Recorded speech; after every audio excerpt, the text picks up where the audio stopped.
Plus on connaît Marie, plus on l'aime. Ça a été dit hier. Ajoutons, plus on l'aime, plus on la connaît. Il est évident que Jésus dit « Celui qui m'aime garde mes commandements ». Et nous savons que la charité va plus loin que la foi. La foi, c'est pour sur la terre, la charité demeure dans l'éternité. Petite remarque, nous, je dis nous catholiques, nous avons la chance et la joie de bénéficier d'un concile œcuménique et une autorité doctrinale dans l'Église.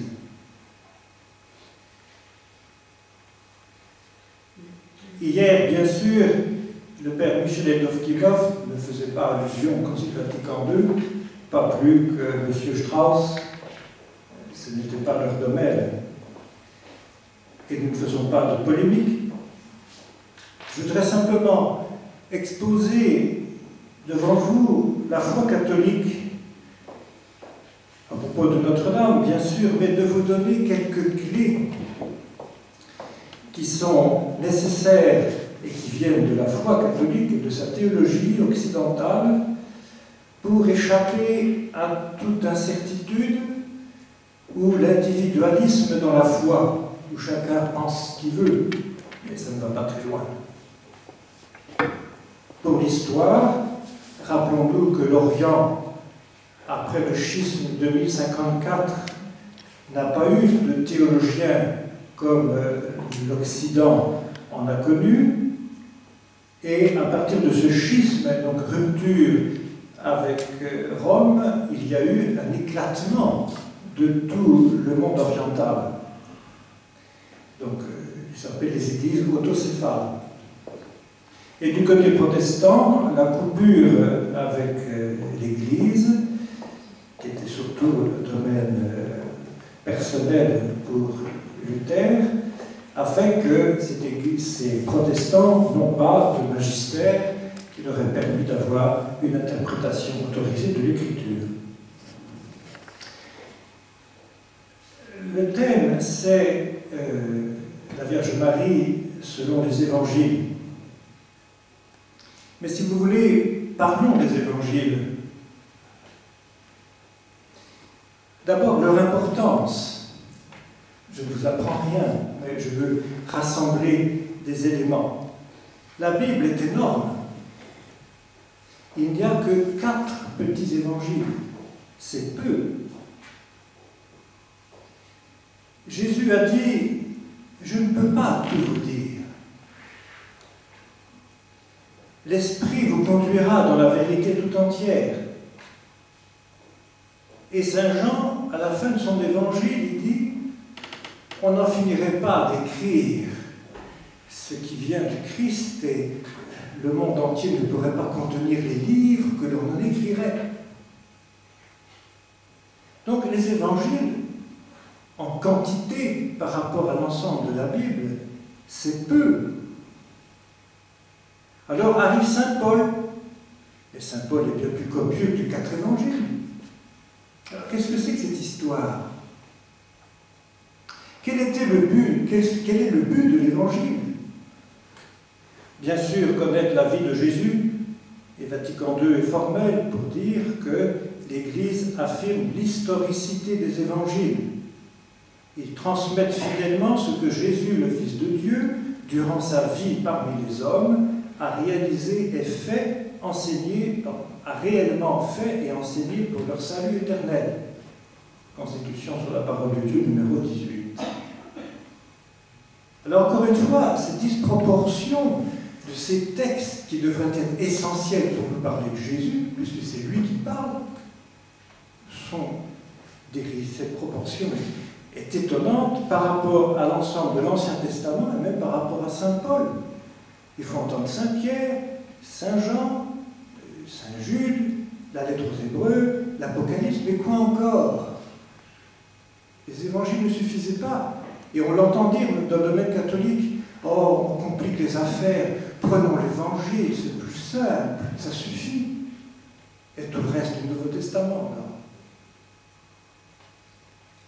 Il est étonnant dans l'Évangile d'aujourd'hui, pour ceux qui ont affaire à l'homélie, que Jésus qui va guérir le paralysé, qui descend par le toit et qui ne montre pas par la porte, Jésus enseignait la foule, point.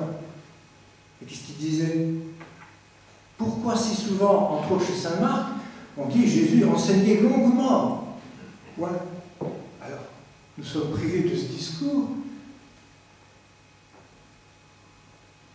C'est pas un problème, c'est le but de l'Évangile.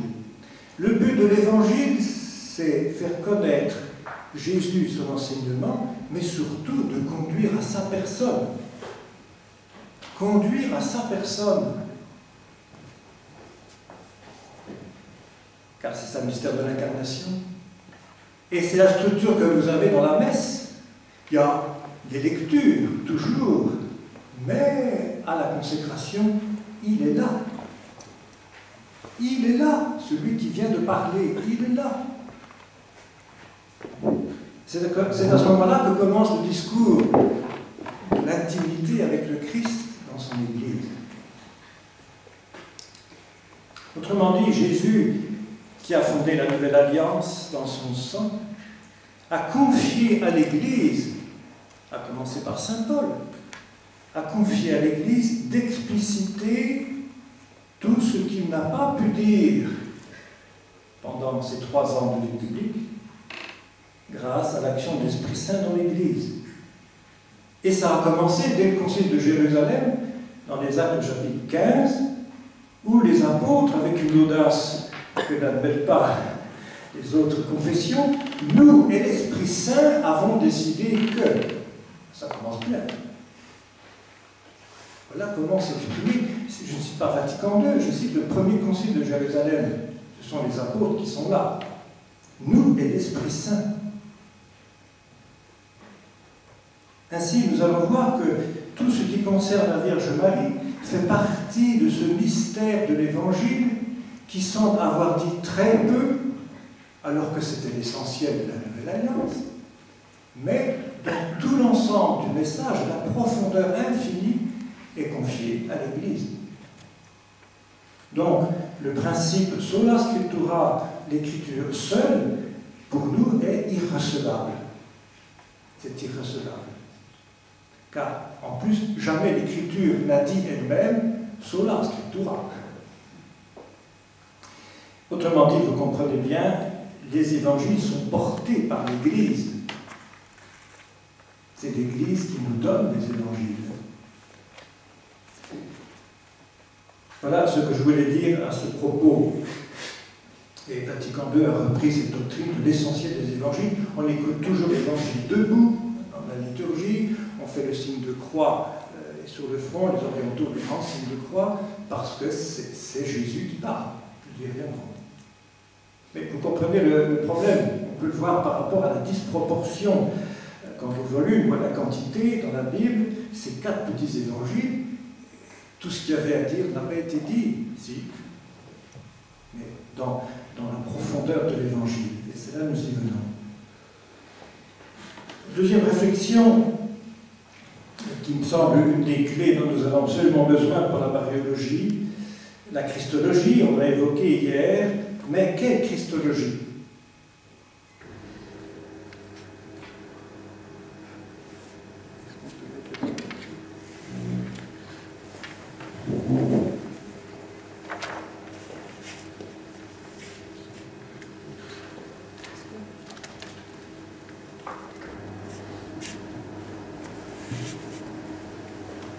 Pardonnerez ce côté scolaire. Le problème que nous avons est un peu la christologie. Je ne sais pas si tout le monde peut voir. Donc, il est pour nous certain, à cause du concile d'Éphèse et des autres, que Jésus, Fils de Dieu, est Dieu et homme. Tout le problème commence là. Pour les Ariens, au début du christianisme, et encore plus tard, le Christ ne peut pas être Dieu et homme en même temps, pour les monophysites, il est seulement Dieu, ou les autres, il est seulement homme. La complication, c'est qu'il est les deux. Il est Dieu et homme, sans mélange, sans confusion, sans qu'il soit plus Dieu que plus homme. Ce que j'ai mis au tableau, c'est pour vous dire que quand on dit Dieu et homme, il faut penser nature divine, la Trinité, et nature humaine, la nôtre. Nature divine et nature humaine, les traits que j'ai mis, sont incompatibles en termes de nature. C'est incompatible. La nature divine est éternelle, intemporelle, immatérielle, immuable, invisible, tout ce qu'on peut dire de la nature de Dieu.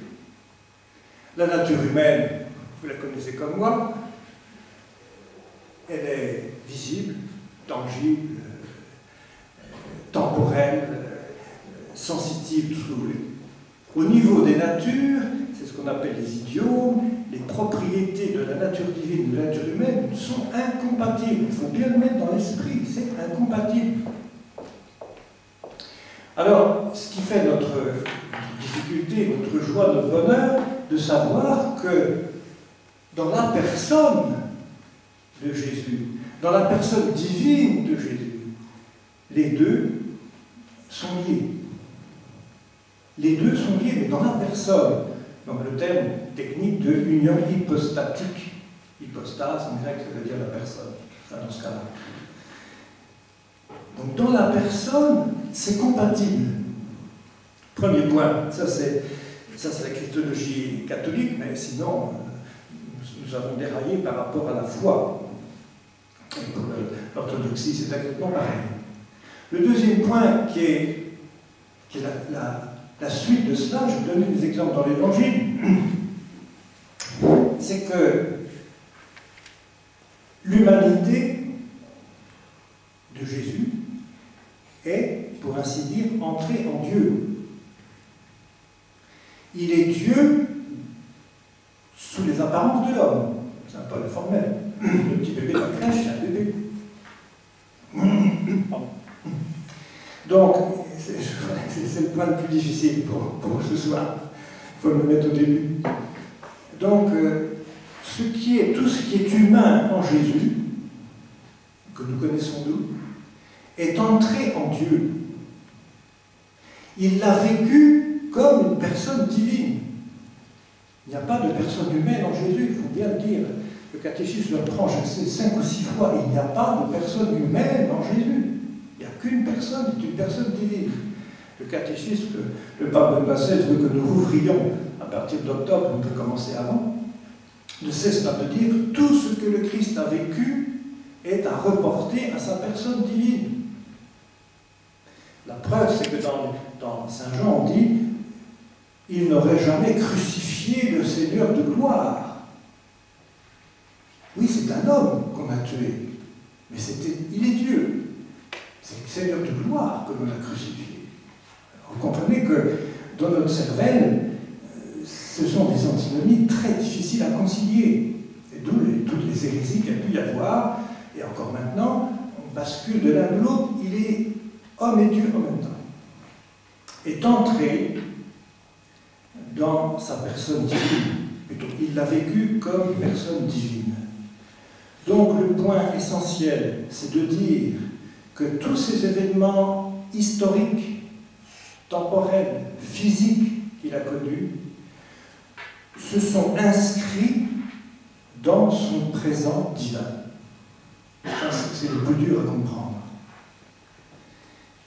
Tous ces événements historiques, physiques les plus concrets sont inscrits dans son présent divin.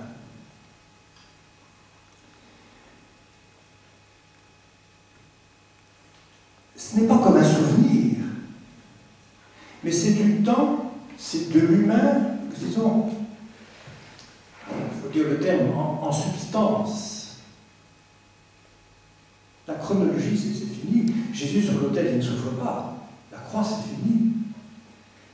La naissance, il est né comme homme, mais comme c'est Dieu en lui qui a vécu cette naissance humaine qui est finie, est inscrite dans sa personne divine comme un état en Dieu. C'est Dieu qui a été enfant, il le reste. Est-ce que vous comprenez ce mystère? C'est extraordinaire, le catéchisme insiste beaucoup là-dessus. Toutes ces dimensions humaines ont pris une qualité divine et restent en Dieu. Sinon, encore une fois, la messe, c'est de la comédie. Donc, à chaque fois que nous fêtons Noël, tous les mystères de Jésus, nous fêtons quelque chose qui existe dans le Christ actuellement, mais pas d'une façon chronologique. Et ça existe dans sa personne divine. Nous comprenons bien qu'il est impossible que Jésus, comme personne divine, ait vécu ces événements et qu'il n'en reste rien. Il est Dieu. Il a assumé tout cela, et c'est en lui. C'est l'Odier qu'évoquait le Père Michel Dokimov, cette éternité dans laquelle nous entrons dans la liturgie, ce n'est pas une éternité idéologique, c'est le Christ lui-même. Alors, j'ai mis une liste, toute l'histoire qui est dans l'Évangile, c'est pour ça que c'est important, cette histoire récitée, écrite dans l'Évangile, elle est en Jésus actuellement. C'est devenu un mystère de Dieu. C'est un mystère de Dieu qu'il a vécu dans son humanité. Et ça reste en Dieu, même si l'humanité ne les vit plus, puisque Jésus n'est plus sur la terre. Les évangiles, mais c'est lui. Ces évangiles sont en lui. C'est pour ça que dans la liturgie, Vatican II insiste, quand l'évangile est lu, c'est le Christ qui parle. L'évangile à la messe ne peut être lu que par un ministre ordonné, évêque, prêtre ou diacre. Personne d'autre ne peut lire l'évangile à la messe. Parce que ça rejoint l'évangile qui est actuellement, disons, une réalité dans le Christ, du Christ. Le sacerdoce, à plus forte raison, il est l'unique prêtre. Il a vécu son sacerdoce comme homme sur la terre, bien sûr, mais il reste à plus forte raison dans le ciel. Il n'y a qu'un seul prêtre pour l'Église catholique. Ne multiplions pas le sacerdoce. L'Eucharistie, tous les sacrements sont des actes du Christ. Le prêtre agit comme si c'était Jésus qui agissait maintenant, parce que ce sont des actes que Jésus a posés dans le temps, mais qui ont été vécus par une personne divine, donc qui sont dans cette personne divine. Vous voyez, c'est vertigineux la densité que peut avoir ces actes de l'Église où le Christ est présent. Bien sûr, l'Église qui vient du Christ, l'Église est dans le Christ. Et nous-mêmes, le catéchisme catholique n'a pas peur de dire Jésus a pensé à chacun de nous avant qu'on soit créé, à la croix. Il a remis les péchés de chacun de nous à la croix.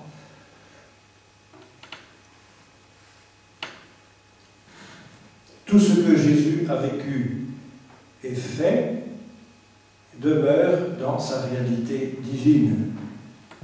Alors j'ajoute tout de suite pour la mariologie, vous voyez l'importance,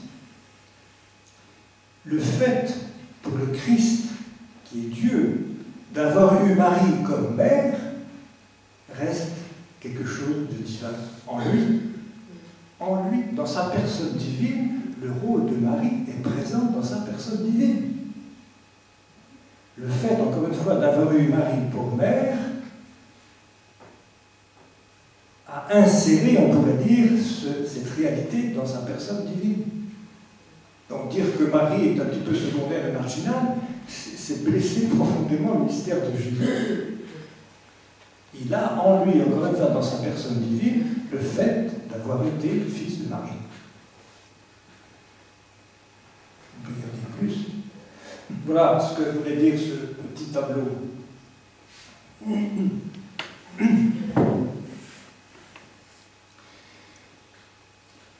Donc nous avons parlé des évangiles et de leur actualité, et puis de ce mystère de la Christologie. Il faut aller jusqu'au bout de la Christologie.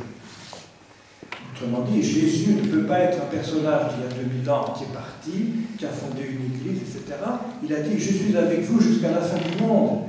c'est pas simplement pour nous consoler, mais c'est parce qu'encore une fois, ce qu'il a vécu sur la terre pour nous est dans sa personne divine. Je suis avec vous jusqu'à la fin du monde. Un premier point maintenant sur Marie, la mère du Sauveur. Donc telle qu'elle apparaît dans l'Évangile historique. Alors ici, souvent, je donne qu'une clé, parce qu'on ne peut pas tout reprendre, chaque chose. Alors faisons bien attention. Je reprends pour le tableau. Jésus, c'est le Verbe, dit Saint Jean. C'est le Verbe, donc, qui existe avant sa mère. Il l'a créé même. Il est le créateur de sa mère. Donc c'est rare qu'un enfant existe avant sa mère. L'incarnation, c'est un cas très particulier. Donc Jésus, c'est le Verbe préexistant. Disons, c'est lui qui a choisi sa mère. C'est un cas particulier, encore une fois. Mais je ne dis pas ça pour rire, c'est fondamental. Autrement dit, quand nous regardons Marie comme mère du Christ, mère de Dieu, il faut bien renverser le problème, c'est que nous disons Marie a enfanté Jésus, oui, mais la personne qu'elle enfante existait avant cette naissance humaine. Pour que vous soyez d'accord, je ne dis pas mon idée. Cette personne qui naît à Noël existe depuis toujours. Elle se manifeste aujourd'hui comme un petit enfant. Mais elle existe depuis toujours. Marie est mère de Dieu. Elle n'enfante pas Dieu. Elle ne peut pas créer Dieu. Mais elle l'enfante dans l'humanité. Autrement dit, c'est le Verbe qui s'est fait chair, comme dit Saint Jean. Donc, dans tous ces mystères que nous allons avoir, c'est toujours le Christ, et ça c'est très mystérieux, qui gère la situation. Faites bien attention, c'est lui qui gère la situation. Alors que, apparemment, c'est les hommes, Marie, qui agissent sur lui. Mais c'est l'inverse.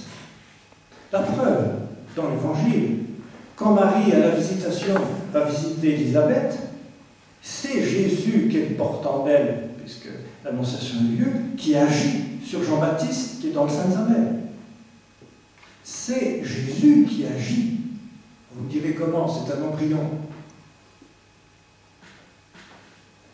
Quand la présentation au temple, 40 jours, on a dit insuffisamment hier, moi pour l'Église catholique c'est bien plus, le vieillard prend le petit Jésus qui a 40 jours dans ses bras, et nous, l'antienne que nous avons, le chant que nous avons pour le 2 février, on dit le vieillard porte l'enfant, mais c'est l'enfant qui gouverne le vieillard, qui gère le vieillard. À Noël, c'est le Christ qui appelle les mages par l'étoile. Vous direz, mais il est là dans la crèche.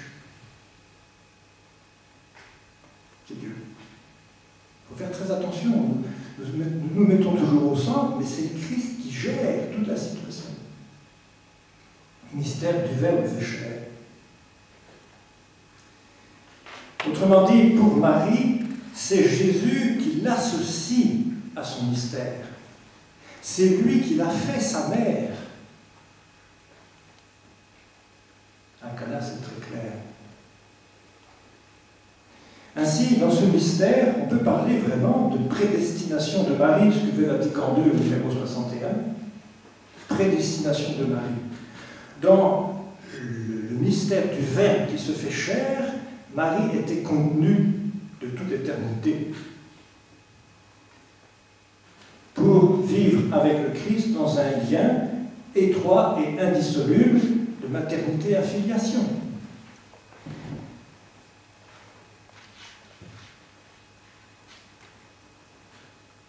Autrement dit, à chaque événement où Marie est concernée, je ne veux pas faire de la christologie sauvage, je dis celle de la catholique, elle est difficile, mais elle est extrêmement profonde, c'est le mystère de l'incarnation. À chaque événement où Marie est concernée comme mère du Christ, il faut comprendre que c'est le Christ, en tant que personne divine préexistante, qui fait entrer Marie dans son mystère de salut.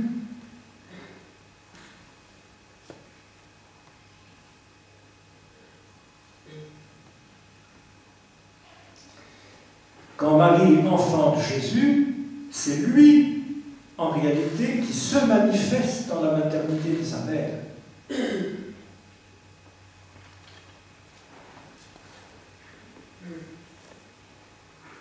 Ainsi, il faut bien comprendre que cette femme, Vatican II peut, numéro 54 et 66, montrer combien elle est au-dessus de toute créature.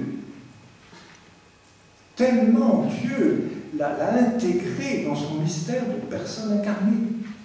Il est impossible de dire, bon, on ne dit pas plus que l'Écriture le dit, la Sainte Vierge, je ne sais pas trop, elle est comme tous les saints, mais c'est inconcevable. Et elle a touché le Verbe fait chair. Depuis toujours, elle est dans le mystère du Verbe qui veut s'incarner. Voilà sa dignité. Vatican II dit « Marie a été élevée par la grâce de Dieu au-dessous de son Fils, au-dessus de tous les anges et de tous les hommes, comme la Mère très sainte de Dieu, présente au mystère du Christ, au pluriel, présente au mystère du Christ. Aussi est-elle légitimement honorée par l'Église d'un culte spécial. » C'est un culte qui est juste en dessous de l'adoration, éperduit. Voilà, ça va? C'est un peu compliqué. On ne peut pas dire ce que les gens disent, le catéchisme, l'évangile c'est bien, Saint Paul c'est compliqué, mais le catéchisme, il y a 600 pages. Est-ce qu'on a besoin de tout ça? Ben, les livres qu'on devrait écrire sur Jésus, la terre ne peut pas les contenir. Expliciter le mystère du Verbe fait chair, mais c'est inimaginable pour notre intelligence.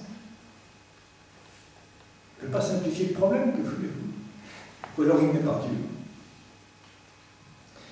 Comme nous ne pouvons pas concevoir Dieu par notre intelligence, on a du mal à joindre les morceaux. Deuxième élément, ça c'était la maternité de Notre-Dame et son entrée dans le mystère du Christ. Son identité maintenant, c'est-à-dire, je veux parler de la question des dogmes. Alors, première question, quelle est l'intention de ces dogmes?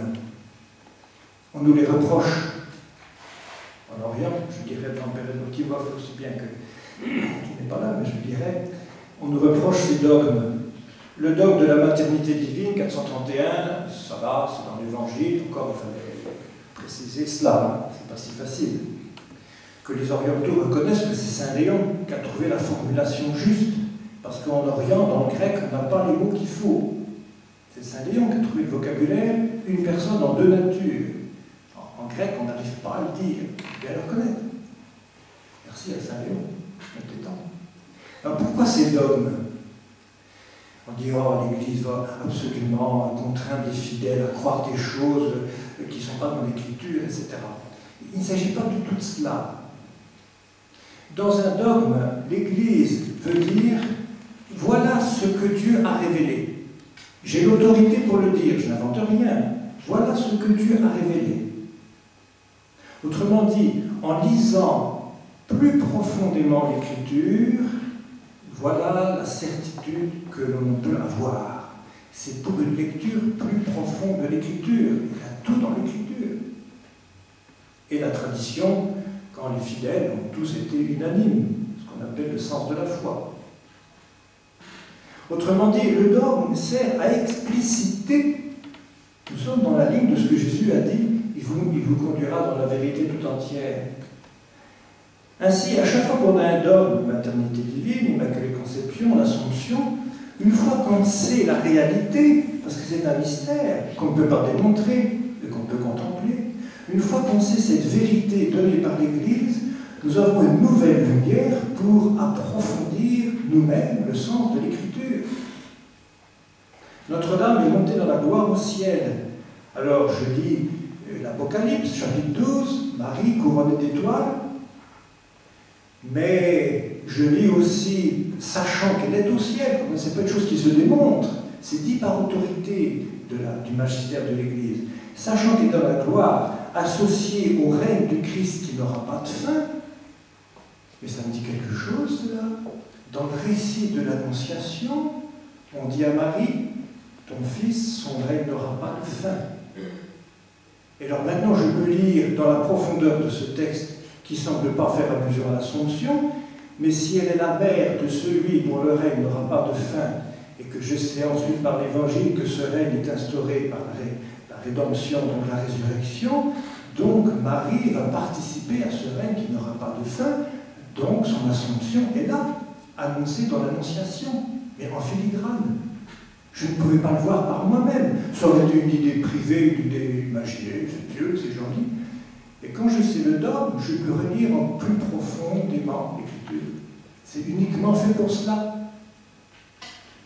Donc vous voyez que la sola scriptura des protestants tourne un peu court, parce qu'ils n'ont pas cette lumière dogmatique qui permet de lire, encore une fois, plus profondément l'Écriture.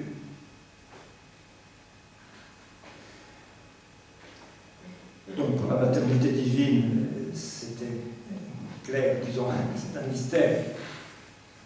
Je n'ai pas le temps de parler sur la virginité de Notre-Dame à la fin, mais ce n'est pas ici directement ce que je voulais viser. Pour l'Immaculée Conception, on ne peut tout de même pas dire, comme catholique, qu'il n'y a pas de fondement scripturaire. C'est impossible. L'Immaculée Conception se base sur la pleine de grâce de l'Annonciation. Pleine de grâce signifie qu'elle était enrichie dès le premier instant de sa conception d'une sainteté absolument unique, Vatican II, 54. Vous voyez, ces quelques mots, pleine de grâce, l'Église dit, mais il faudrait les lire beaucoup plus profondément, c'est dit très sobrement. Voilà ce que ça veut dire. Si elle est pleine de grâce, elle ne seulement maintenant, comme dit en Orient par l'onction de l'Esprit Saint au moment de l'Annonciation, mais cette plénitude de grâce remonte à son origine, à sa naissance, oui, à sa conception, mais oui, sans péché originel. Mais il faut le magistère pour guider cette lecture de l'Écriture, qui est en profondeur. En Orient, on n'a pas la doctrine du péché originel comme en Occident. La théologie s'est un peu arrêtée, donc on n'a pas développé ce mystère du péché originel. Pour l'Assomption, dernier dogme de Marie, l'Église a pris en considération la foi unanime des fidèles. Notre-Dame est dans la gloire. Je viens d'évoquer, son règne n'aura pas de fin. Donc Marie est déjà prédestinée à être la mère de celui dont le règne n'aura pas de fin.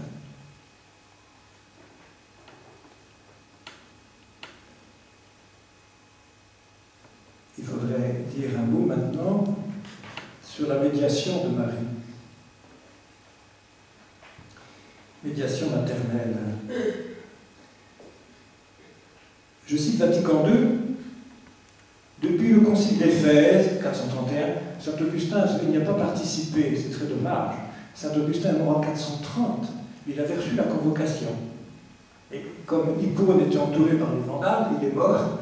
J'étais très content que Saint Augustin soit à Éphèse. Ça a été extraordinaire.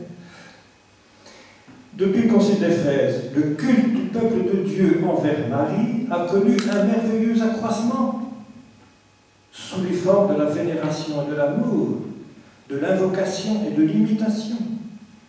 Relisant ses propres paroles prophétiques, toutes les générations me diront bienheureuses, car le Tout-Puissant fait pour moi des merveilles. De quoi s'agit-il dans la médiation de Marie? Absolument pas de concurrence avec le Christ unique médiateur, nous le savons. Vatican II développe la chose clairement. Notre-Dame a donné un consentement au mystère de l'incarnation, à l'Annonciation. C'est un consentement où elle se livre elle-même totalement, et que, apportant à ce mystère, elle apporte la coopération de sa foi, de sa liberté, de son obéissance. Alors, Vatican II cite une phrase qui peut faire bondir des gens quand on dit pas que c'est le Vatican qui la cite. Il s'agit d'une parole de saint Irénée, et tenez-vous bien, il faut comprendre les mots. Marie, par son obéissance, est devenue, pour tout le genre humain, cause de salut. qui est la cause du salut? Est-ce que c'est Jésus ou est-ce que c'est Marie? Saint Irénée dit cela. Nous sommes au IIe siècle. Marie est cause du salut. Qu'est-ce que ça veut dire? Elle n'est pas la source de la grâce. Ce n'est pas vrai, c'est le Christ qui est le Rédempteur. Marie a certainement reçu l'Eucharistie. C'est bouleversant d'y penser avant son Assomption. Alors je prends l'exemple de Cana, qui est l'exemple que prend l'Église pour l'enracinement de la médiation de Notre-Dame. Il faut le regarder de près. Marie, à Cana, vous connaissez la situation, dit au serviteur, faites tout ce qu'il vous dira. Premièrement, elle a une initiative. J'aime vous faire remarquer que Marie est une invitée. Elle était invitée et Jésus aussi. Donc c'est Marie qu'on invite. Et vous imaginez l'invité qui vient et qui commence à donner des ordres aux serviteurs de la maison, de quoi je me mêle, qu'elle me pardonne. Donc Marie, elle a une initiative, mais elle est très intéressante parce qu'humainement parlant, c'est un peu déplacé. Mais encore une fois, il ne faut pas réduire l'évangile à simplement une histoire. Son comportement est un comportement évangélique. Elle prend l'initiative. Cette initiative n'est pas neutre. Faites tout ce qu'il vous dira. Marie connaît son fils depuis 30 ans. Elle pressent qu'il peut ou même va faire quelque chose. Elle le connaît. Donc son initiative, comme j'ai dit tout à l'heure, est à l'intérieur du mystère de Jésus. Parce que c'est Jésus qui l'a prise dans son mystère. Et elle, à l'intérieur du mystère de Jésus, a une affinité avec ce Verbe fait chair, cet enfant qui est son Dieu. Elle pressent qu'il va faire quelque chose. Et il faut bien le dire, ce n'est pas une initiative comme en parallèle à Jésus. Elle est dans son mystère. Il ne faut pas retirer Marie du mystère de Jésus. C'est lui qui a choisi sa mère. Elle ne peut rien faire en dehors de lui. Quand Jésus dit « en demeure de moi, vous ne pouvez rien faire », mais c'est surtout vrai pour Marie. La mettre en concurrence avec Jésus, c'est une aberration.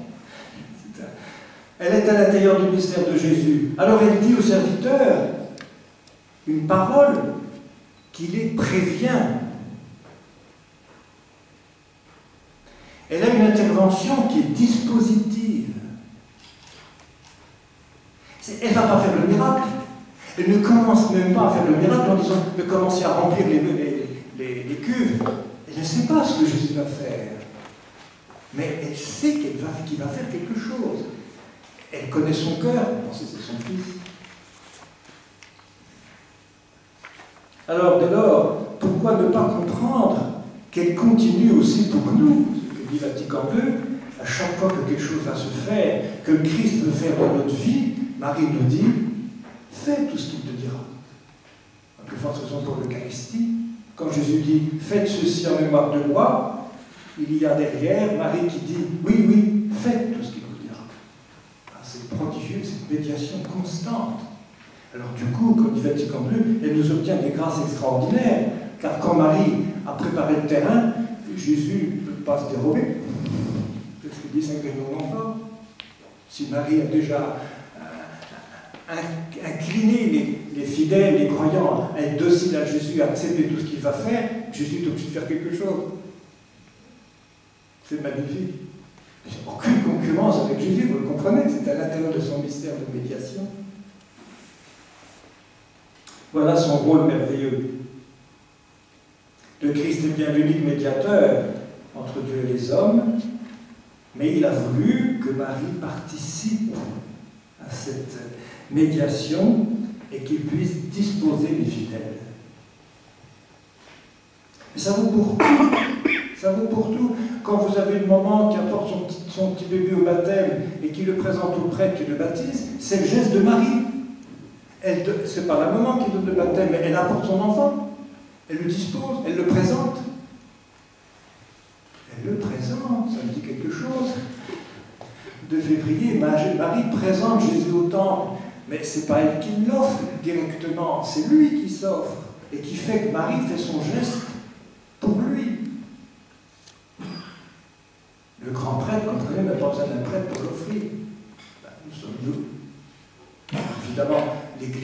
mystère de l'Eucharistie dans les mains, mais c'est Christ qui fait que nous pouvons l'offrir au Père. Tout vient de lui. Ne nous mettons pas en parallèle avec Jésus, ça n'a pas de sens. Saint Paul le dit, nous sommes dans le Christ. Alors, il faudrait terminer par l'évocation du culte. Marie, plus que tous les saints, unique, seule, elle a connu cette proximité avec le Christ.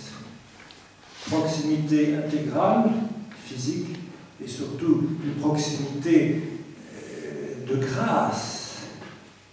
Car imaginez, discuter si Marie avait pu dire non à l'Annonciation, je le dis, c'est une aberration. La possibilité pour Marie de dire non, ça aurait été montré qu'elle n'était pas libre. Notre conception de liberté, pour nous, c'est de pouvoir faire le bien et faire le mal, mais c'est une liberté complètement dépravée.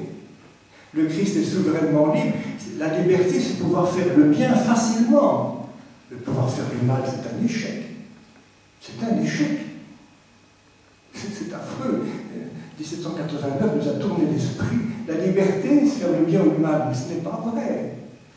Alors le Christ n'est pas libre. Marie non plus, elle n'a pas de péché. La liberté, quand c'est pouvoir faire le bien sans difficulté. Quand vous avez une personne qui joue un morceau de musique et qui fait des fausses notes, c'est qu'il n'est pas libre. Ou alors il a fait exprès, alors il faut l'enfermer. S'il a fait des fausses notes, c'est qu'il est fatigué, il a vu le travers, il y a quelque chose qui a entravé son action. Celui qui joue sa partition sans aucune fausse note, c'est quelqu'un qui est parfaitement libre. Vous êtes d'accord? C'est un artiste parfait. La possibilité de faire le mal, c'est un drame. C'est sa date d'échéance.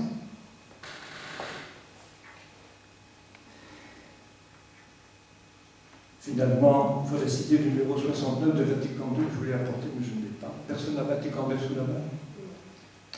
Où, effectivement, le Vatican II ouvre là sur le dialogue écuménique pour dire que Marie, vu sa situation dans le mystère du Christ, est absolument celle autour de laquelle se fera l'unité. N'en déplaise à ce qui a été dit hier, c'est incontournable. Marie, et pourquoi? Parce que c'est l'Évangile. Parce que, au moment de la Pentecôte et des Actes, Marie est là au milieu des apôtres, au moment où l'Église se fonde dans l'Esprit Saint. Il n'y aura pas d'unité des chrétiens sans se faire autour de Marie. Ce n'est pas vrai. Bon, c'est une imagination. Et c'est pour ça qu'actuellement, tout ce qui est garde la mariologie est très travaillé. À Rome, avec les orientaux, ça marche assez bien. Avec d'autres, c'est plus difficile. Parce que Marie ne peut pas être mise de côté pour l'unité. Marie est l'Eucharistie, bien sûr. C'est le cénacle autour d'elle. Je termine en parlant sur le culte, c'est que l'Église trahirait sa mission si elle ne prônait pas le culte de Marie. Ça fait partie de sa mission. Ce n'est pas de la piété adventiste. L'Église, trahirait sa mission si elle ne développait pas le culte de Marie, qui est déjà dans l'évangile de Saint Luc. Tu es bénie entre toutes les femmes. Il faut comprendre que c'est une parole de l'évangile. Ça veut dire qu'Élisabeth a dit cela, mais c'est ce que l'on pensait dans l'Église au moment où l'évangile a été écrit. Vous êtes d'accord? C'est ce qu'on pensait dans l'Église au moment où l'évangile a été écrit. Donc quand l'évangile a été écrit, on redisait « Tu es bénie entre toutes les femmes » et elle était là. Ça va? C'est considérable. C'est l'évangile vivant à l'intérieur du mystère de Jésus.